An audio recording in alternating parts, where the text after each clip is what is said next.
আমার শ্বশুর রে বহু রাত্রে হইতাম দুইলা গরম ভাত রান্না কইরা খাওয়াইও মারহাবা বলেন। এমন কিছু পুত্রবধূ আছে নিজেও রোজা রাখে না, শাশুড়ির ভাত রানবো দূরের কথা, শ্বশুরের ভাত রানবো দূরের কথা, এদিন দেখা যায় একবারে ঘুম থেকে ওঠে না। এমন কিছু পুত্রবধূ আছে না নাই? আরো জোরে বলুন আছে না নাই? শুধু পুত্রবধূই বলবো কেন, নিজের বধূ আছে, আসেনিও? আরে বাবা রে, সারাটা দিন রোজা রাখবে।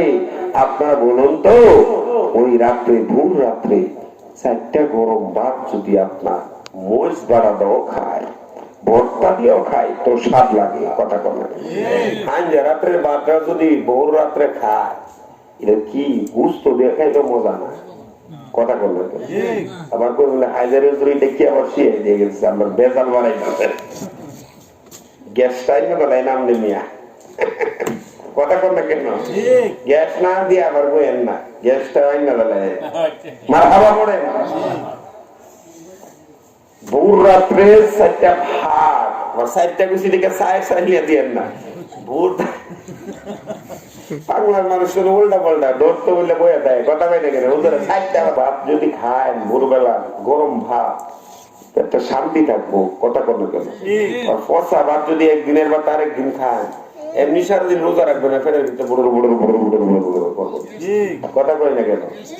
এই জন্য আমি আমার মা বোনদেরকে বলবো, মা গো তোমার পাটা গায়ে দাও, আমি হায়দার হিসাব বলে দিয়ে যাই।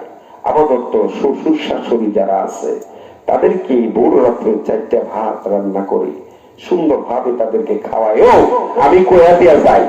আপনারও সোয়াব হবে, তারা রোজা রাখা যতটুকু সোয়াব হয় তার থেকে তোমার অর্ধেক আসবে।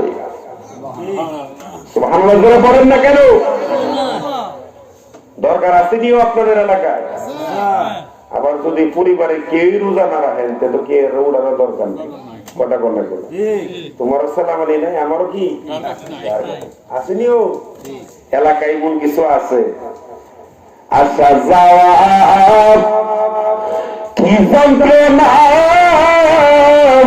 আসা যাওয়া কি যন্ত্রণা, জানলে গো দয়াল আর শোনা ও ভয়াল রে